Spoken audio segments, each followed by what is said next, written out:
మాది ఏస్రో నగర్ అండి, కుషాయిగూడ దగ్గర. ఆల్రెడీ మా కేసులు నడుస్తున్నాయి. వేరే మ్యారేజ్ చేసుకున్నాను కేసులు పెట్టిన.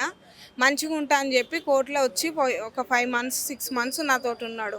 దాని తర్వాత నాకు ప్రెగ్నెంట్ రాగానే ఇంక ఇంట్లోకించి వెళ్ళిపోయి నాకు సంబంధం లేదు ఎవరికి వచ్చిందని అంటుండు. బాగా కొడితే ఎంఎన్సీ కూడా చేయించిన, పోలీస్ స్టేషన్లో కంప్లైంట్ ఇచ్చిన. ఎక్కడ పోయినా నాకు న్యాయం జరగట్లేదు. నేను ఏ లాయర్ని పెట్టుకున్నా ఆ లాయర్ తోటి ఫోన్లు మాట్లాడతాడు. మళ్ళీ డబ్బులు ఇచ్చి అబర్షన్ చేపిమ్మని మా లాయర్ తోటి కుమ్మిట్ అయిండు. నాకు ఎక్కడ పోయినా న్యాయం జరుగుతలేదు. సీఎం ఆఫీస్కి ఎందుకు వచ్చిన అంటే కొంచెం సార్ వల్ల న్యాయం జరుగుతుందని వచ్చిన.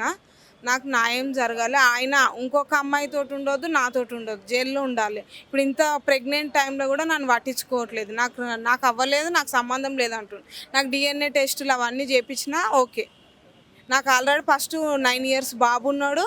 ఇప్పుడు మళ్ళీ ప్రెగ్నెంట్. ఇంతకుముందుకు ఒక బాబుని అమ్ముకున్నాడు. చాలా దుర్మార్గుడు. ఆంధ్ర వంది కాకినాడ దగ్గర సంపర గ్రామం. రాజమండ్రి అమ్మాయిని ఇంకో అమ్మాయిని పెళ్లి చేసుకుంటు ₹1,00,00,000 కట్నం కోసం. ఆ అమ్మాయితోటే ఉంటుండు. ఆ అమ్మాయితోటి తిట్టిపిస్తాడు నాకు ఫోన్లు చేసి. వాళ్ళ బామ్మర్ది తిడతాడు, వాళ్ళ అత్త మామ తిడతారు, ఎవరైనా తిడుతురు. కానీ ఎక్కడ పోయినా నాకు న్యాయం జరగట్లేదు.